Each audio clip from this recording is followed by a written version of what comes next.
Welcome to the HyperWorks 2023 Tips and Tricks video series. This video contains a number of tips and tricks about organizing the model for HyperMesh 2023.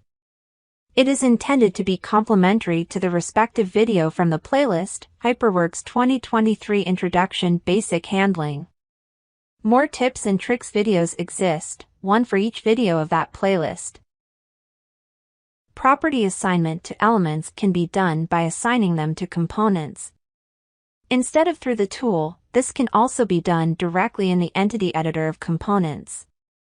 This is called the indirect assignment. Another possible way is to assign a property directly to elements. This can be done in the Assign dialog for a property by switching the selector from components to elements,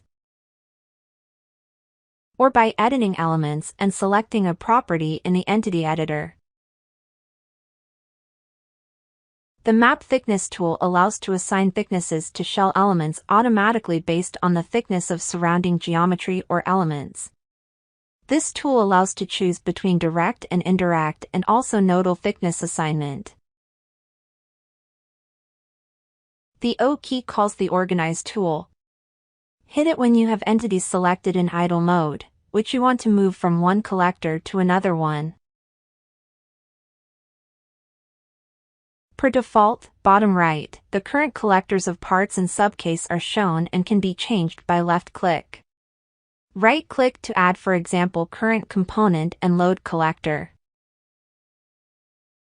A preference allows you to show the color of the collectors, instead of the general symbol of the collector type. We hope you found some useful tips and tricks in this video. Think of the additional videos available on YouTube, and also visit us on community.altair.com. Thanks for watching.